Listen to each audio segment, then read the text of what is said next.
Hello everyone, this is Michael Fiumefreddo of Coast to Coast Sports, the only show for the fans, by the fans. If you're seeing this, I have successfully sent a message to you from the future. That's right, it's currently week 5 of the NFL season. Last week, the Jets lost to the Denver Broncos, and that caused the firing of head coach Adam Tase. Right now, though, the game's in a shootout, as the Jets are only down 4. The score is 35-31, Arizona leads with 2 minutes left to go. Sam Darnold is playing amazing. This is by far his best game as a pro. He's thrown for 4 touchdowns already.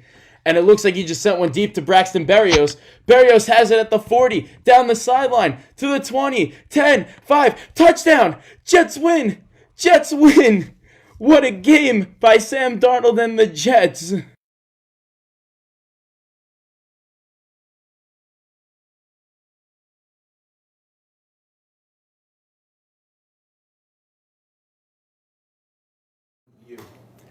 Well, I really hope future me is right.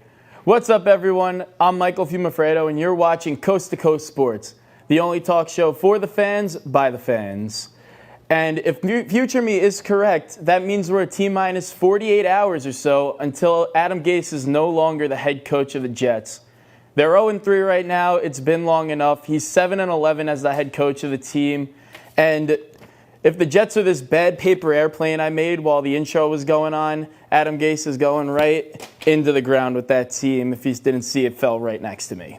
Anyway, if I were the organization, I'd do what Israel Adesanya did to Paulo Costa over the weekend, giving him a knockout blow in the second round to retain his UFC title. Speaking of titles, the Tampa Bay Lightning are your Stanley Cup champions. They defeated the Dallas Stars in a 4-2 series. They won Game 6 on Tuesday.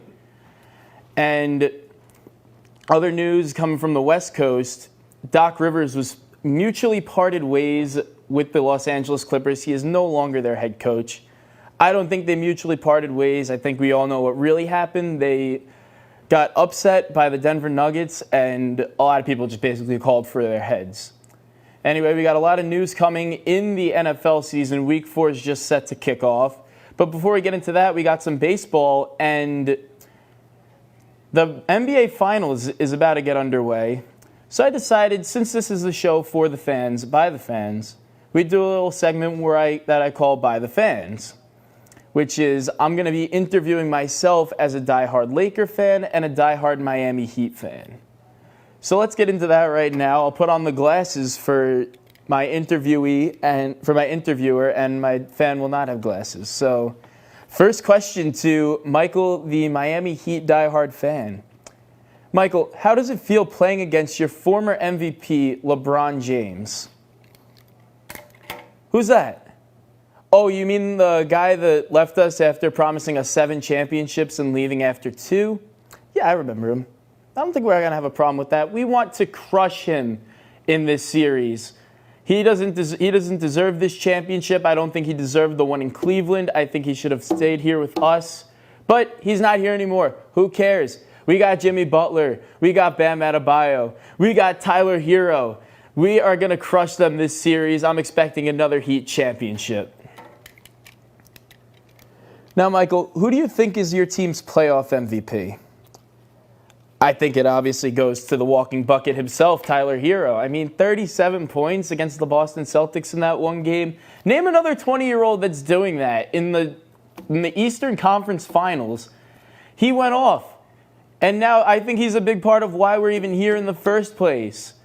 And plus, you got Jimmy Butler, who's playing at a high level. Bam's playing at a high level. Jay Crowder and Andre Iguodala could definitely defend LeBron. I think we got this series good just because of guys like them. Our offense is humming. Our defense is playing really well. We took down 2 teams that we weren't supposed to beat, the Bucks, the Celtics, and now we're going to take down the Lakers. It's that simple. Now, it's interesting you said how you beat the Lakers, or the Bucks and the Celtics. Do you think the bubble has anything to do with that, Mike? No. I mean, why would it? We were picked to be a dark horse team from the beginning. I didn't expect us to really have any concerns or teams to fall off in the bubble. I think everyone should have even gotten better. But like I said, we have a great team surrounding us. Guys are playing at a very high level, and the bubble just doesn't really have an impact. I think it was all the team itself. Thank you, Mike. There's no further questions. Now we're going to move on to a Lakers fan. Michael, how are you? I'm good. How are you? Now, Michael, people are saying the Lakers had a cakewalk to the NBA Finals. Do you agree with that? Yeah, I agree with it. But because any road to the finals would have been a cakewalk. We could have played the Bucks, the Clippers, the Rockets, the Jazz, the Suns. Like, we could have played anybody. I think we still would be here. We were the favorites going into this, and we're going to still be the favorites at the end of it. We're going to win this series. And the Clippers, people are saying that we wouldn't have beaten them in the playoffs in a 7-game series. We played really well against them in the regular season. They didn't really startle us. They didn't blow us out or anything. They got the better of us in a few games, but now the playoffs, in the bubble, they weren't playing well at all. I think we could have destroyed them. We beat them in one of the first play-in games, and I think we would have beaten them in the playoffs. They just didn't look like a great team that could have really competed with us. Now, Michael, what do you think the plan is to stop the red-hot Heat? I mean, all you really got to do is win the first game of the series. It'll startle them up a little bit. They've never really been down in a series. So I think if we beat them in game 1, they're going to be startled. They're not going to know what to do. So I think if you're going to look at players like Jimmy Butler, who's never been in the finals, Bam Adebayo, who's like second year in the league, never made it to a finals, Tyler Herro, it's his rookie year. I think he should have invited his mom to the bubble and not his girlfriend, so he had someone to go cry to after we beat them so bad. And then the only guy that's really been there is Andre Iguodala, who barely even comes off the bench. So this team has no experience. I think LeBron's going to kill them in game 1. I think everyone's just going to play well. Anthony Davis will play at a high level as well, and they're not going to know what to do. You know, it's funny that you mentioned Tyler Herro. He's been probably the Heat's best player in this playoffs so far. Are you concerned about him at all, his emergence? Like I said, he's a rookie in the NBA Finals, so not really. I think he's going to be startled. I think he's going to be nervous. He hasn't even been in these situations when he was back at Kentucky. He didn't even make it to the Final Four, I don't believe. But it's going to be a different game for them. LeBron's in his 17th year and like his 10th Finals appearance, so I think experience just trumps whatever Tyler Herro's doing. There's no way he can play as well as he's been doing when he's going up against the best player in the league.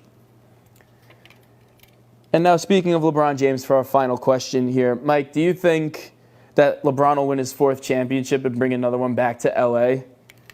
Of course he will. I mean, do you see this team that we have? We have LeBron, who's just a different animal in the finals. We have Anthony Davis, who's a top 5 player in the league. And when we win, we're going to sign Giannis Antetokounmpo in free agency, and we're going to have a dynasty until LeBron retires. We're going to go out there, we're going to win this game, we're going to win this series for Kobe and bring another one back to the City of Angels. Well, thank you to our 2 fans, and that's it for the segment. Game 1 is tonight, Wednesday night at 8 o'clock. A lot of coverage going on, definitely worth the watch. I think it's going to be an exciting game. Now we're going to move on to another playoffs that's just getting its start, even though the NBA Finals is over. But the MLB playoffs just kicked off last night. There's some games going on right now in the wild card round. But on Monday, I made a bracket just because I felt like it, and I wanted to share it with you guys. I wish we had someone behind the camera today, but we're flying solo, so I'll just read out some of my picks. We'll start with the NL because it's a lot easier. I didn't really pick that many upsets. The Cubs and the Braves will be playing in the divisional round 2. I think the Cubs got them there, but that's really the only upset. I have the Dodgers going all the way into the World Series. But on the AL side, it looks a little bit different. You got the games that kicked off yesterday, the Rays won, the Yankees won, the Astros won, and the White Sox won. All those games were pretty convincing. I don't believe any of them were really close. But I think coming out of these series, we have the Rays and the Yankees playing in the divisional round. And then the Twins and the White Sox, who will upset the Athletics, are already up one game. And they'll play in the other game in that series. Now, let's talk about a team that won yesterday, but I think they're going to have an early exit. I think the Houston Astros are pretty much dead in the water. They got to win last night, but they still got to play 2 more in Minnesota, where they'll play the Twins. I think the Twins will win the next 2. But it's going to be interesting to not see the 2019 American League champions in the divisional round this year. I think their time is up. If you look at their hitting, it really hasn't been the same. I had a meme to show you guys, but it's basically saying that the Astros really needed the trash cans. If you look at their batting averages player by player, Altuve is on there, all those other guys that really succeeded and played really well with the cheating that was going on, they're not hitting as well. And I think that's a big factor when you're going up against teams like the Yankees who can hit, the White Sox who put up a lot of runs. It'll be interesting to see how they can contain the Twins in the next 2 games if they can close out. But I really don't think they deserve to be in the playoffs, as a matter of fact, let alone making it to a conference championship or a division title.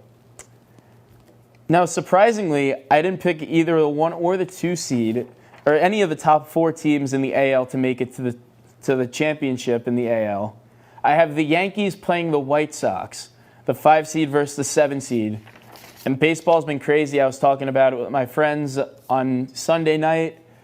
We were going over what the importance of these wild card games are. And to me, this is the biggest series. This is this round 1 where it's a 3-game series. Anyone can get out. Anyone can get eliminated. Anyone can get hot. And I think the White Sox and the Yankees have the best shot to do that, win a couple series, and then play at a high level against better competition in the ALDS and then meet each other in the ALCS. Let's start with the White Sox. I mean, they went on a pretty big losing streak since our last episode. Many thought they started to cool down. But last night they played great. Their hitting's been unbelievable. They hit 2 home runs last night, winning 4-1 over the Athletics. And when you got guys like Tim Anderson, Jose Abreu, they have the 3rd most home runs in the league this year. This is a team to watch out for. They can score. They can put up runs. And if you're a team that's having a good day, it's never too easy to count yourselves out when you're playing the White Sox who can put up runs at any time. But the Yankees here, this is a team I was really nervous about because, 1, they're playing the Indians, which are a great team. Then they're going to face a division foe in the Tampa Bay Rays, who they did not play well against in the season. They had a 1-5 record against them. But that team was different than the team they're trotting out into the playoff fields. They got a lot more guys, a lot healthier guys. Their star players are back in action. Giancarlo Stanton and Aaron Judge played great last night. And that 12-1 victory over the Indians, a team that many are favoring in this series, just really got upset last night. And Garrett Cole pitched phenomenal. Shane Bieber, who should win the AL Cy Young Award, did not. He got crushed by the Yankees. I may be a little biased for saying this in New York, but I really think this team has a shot to make it all the way into the World Series. I have them beating the White Sox in the ALCS and facing the Dodgers in the World Series. But all good things must come to an end, and I think the LA Dodgers, it would be shocking if they did not win the World Series this year. They're by far the best team in baseball, the only ones that have won 40-plus games.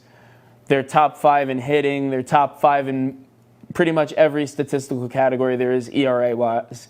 Clayton Kershaw, I know he choked last year, but this is a different season, much shorter. He's got a lot more rest. I can't wait to see him pitch. Hopefully he gets his shot in this wild card series, their games tonight. But I think they're just good all around the diamond. They got Mookie Betts, Cody Bellinger, Corey Seager, all those guys. Max Muncy's playing really well. Their pitching, their starters, and their bullpen are phenomenal. This is their year to win. And I was talking to Brandt, who you may have met on Saturday when he joined us for Casual Saturdays. He thinks, same thing, Dodgers win this year. But the Yankees dynasty, it's on its way. So if you're in New York like I am right now, there's a lot to look forward to for baseball. And now moving on, I know I make these predictions all the time. I'm no expert, but I'm working my way up there. I'm not an expert yet, I should say. But a lot of experts like to make very interesting takes and then see what people say about them. People call them wrong. People agree. I've been having a lot of predictions. Like I said, Adam Tase could be fired by week 4. I said that back in week 1.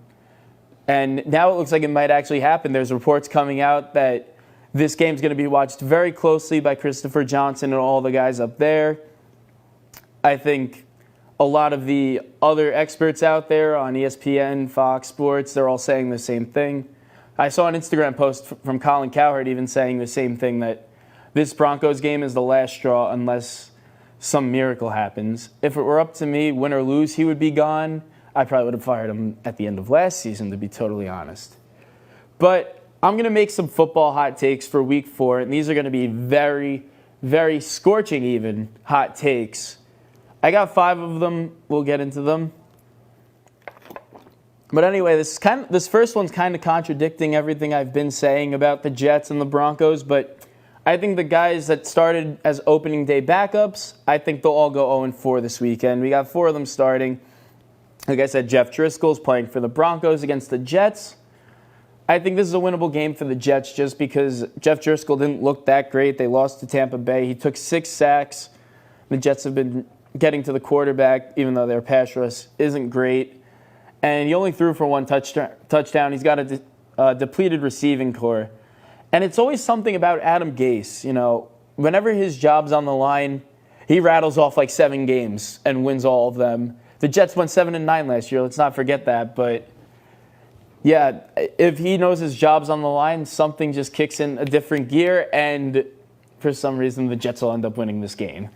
Nick Foles relieved Mitch Trubisky last week after going down to the Falcons. He came back and won because it was the Falcons. We all know their history in blowing leads.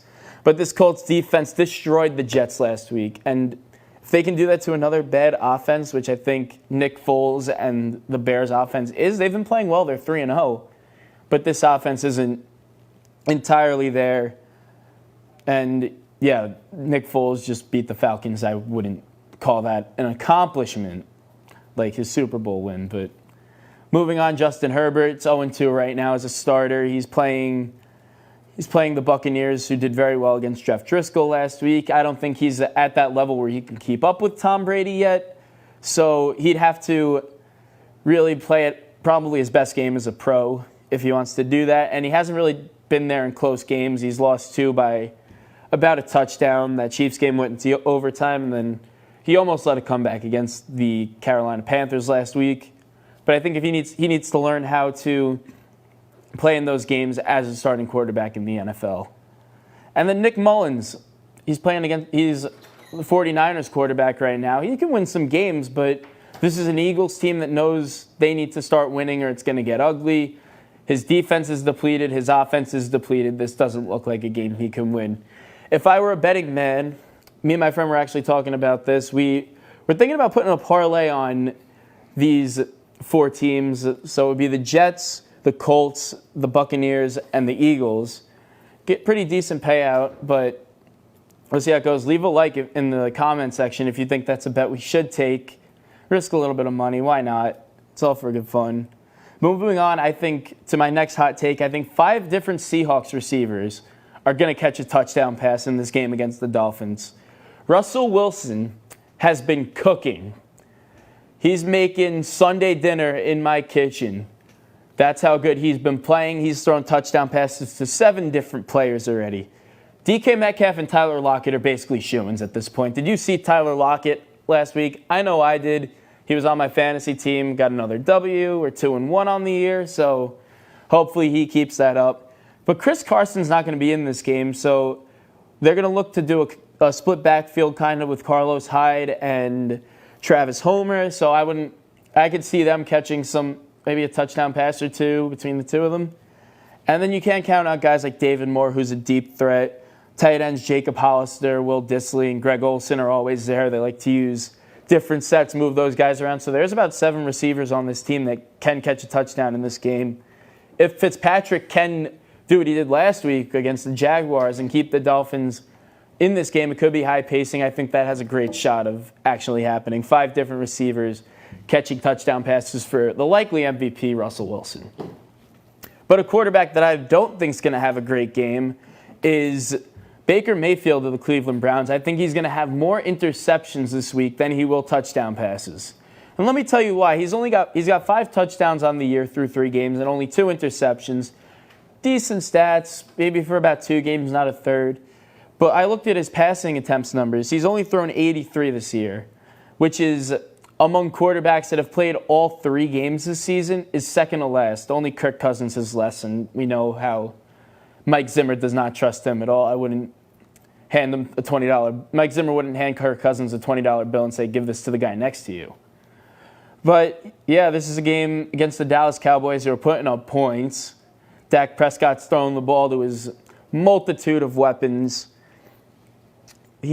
Baker Mayfield is going to have to throw the ball. He can't rely on Nick Chubb and Kareem Hunt to just run the football down the field, waltz into the end zone every time. He's going to have to air it out, show off that arm that won him a Heisman at Oklahoma, and I don't think he's going to be able to do that. This Cowboys defense, after being crushed last week by Russell Wilson and the Seahawks, I think they're out for blood. I think they're going to look to maybe get another interception or 2 on the year. I can see Baker Mayfield finishing this game with 1 touchdown, 2 interceptions, or 2 touchdowns and 3 picks. That's just what I think. And this is probably my hottest take of all. My 4th one out of 5. Daniel Jones of the New York Giants, their quarterback, will not finish the game against the LA Rams. Does that mean he's going to get benched? Does that mean he's going to get hurt? Hopefully not. I'm not predicting that. I think he's going to get flustered by Aaron Donald with a bad offensive line, a great Rams defensive line. I think he's going to have some trouble moving the ball. He doesn't have a run game. Devonta Freeman had 5 carries for 10 yards last week. That's their superstar back that they just picked up to replace Saquon Barkley. Granted, he just got signed to the team this week. They're trying to get him into the offense. But then Deion Lewis is more of a pass-catching back, and Wayne Gallman is nothing special either. So they got no run game against a very good pass rush and run defense in the LA Rams. The Rams' offense is hot right now. They just almost came back and beat the Bills. So I can see Aaron Donald, all those guys, Dante Fowler, rushing the quarterback. They're going to get a lot of sacks in this game. I don't think this is a situation where Joe Judge says, all right, Daniel Jones, you're out. Colt McCoy, you're going in. Let's see what you got. Maybe you're going to start next week if you play really well. I think it'll be like maybe a 4th quarter garbage time situation. Daniel Jones is taking a lot of hits. Daniel Jones is getting a little banged up. And they'll just bench him, sit him the rest of the game, let Colt McCoy get some reps in since there was no preseason, just in case Daniel Jones goes down. But anyway, I think he'll be back starting in Week 5. Finally, for my last hot take of the day, I think the Bills will win this week against the Raiders. But at a 2.5-point spread, the Raiders are going to cover. So that means the Bills are favored. They're getting 2.5 points. I think the Raiders, who got blown out by the Patriots last week, actually, they're going to recover from that. They're playing in Allegiant Stadium again, where they're playing pretty well. And they're going to be able to keep this game close within 1 to 2 points. And the Bills, they're legit. I just have to say that. As a Jet fan, that's very hard for me to say. But they're a very good team. They can score. They can defend. But all in all, this team, in the second half of games, when they have the lead, they're not really the best. Even the Jets, who stink, they scored 14 points on them in the second half. Granted, it was garbage time. The Dolphins scored 18 points. And then the Rams came back 28-3 last week. So I'm looking at this thinking, even if they get a 2-touchdown lead, it's not that safe. They could be like the Falcons. I think they'll still win the game. They won't lose, but the Raiders look good this year. They're 2-1 right now. They're beating some good teams. They beat the Saints week 2. And I think they can compete with this Bills team. Anyway, that's it for my hot takes. And I want to get a little serious, but to end the show, I brought up my fan perspectives of this NBA Finals, but I want to talk about who I actually think is going to win. But before we get into that, I mentioned on Saturday that the Pac-12 is planning to play. I'm looking forward to that a lot. I think Keaton Slovis, my guys at USC, are going to do phenomenal this year. Hopefully they can get into the playoffs. We'll talk more about that as the season gets closer. They're starting November 6th, it looks like. And in other news, a lot of Tennessee Titans players just tested positive for COVID, and they postponed the game for a little bit against the Pittsburgh Steelers that was supposed to take place Sunday. People are saying it could be as early as Tuesday we get this game. Anyway, I think it's going to be very interesting. I may have a Titans fan for you as a surprise on Saturday for our casual Saturday episode. But I think before we get into the NBA Finals, I'm going to make my prediction. I think the Lakers win this one pretty easily. I'll give them 5 games, a gentleman's sweep, if you will. They'll win 4-1. He's going to sneak in a game there. I think LeBron's your Finals MVP. However, he doesn't score the most points per game. I think Anthony Davis gets that award. He's been scoring about 25, 27 a night. I think he'll do that in this Finals, maybe even get a couple 30 or 40-point games in there if we're really getting serious with our predictions. But I wish I was in LA because then I would have been at the parade. But it's too bad I'm stuck in New York, so we'll just watch it on my TV. But anyway, that's it for me. I'm Michael Fiumefreddo once again. You're watching Coast to Coast Sports, the only show for the fans, by the fans. And we'll see you Saturday. Casual Saturday is coming up. Thanks for tuning in today.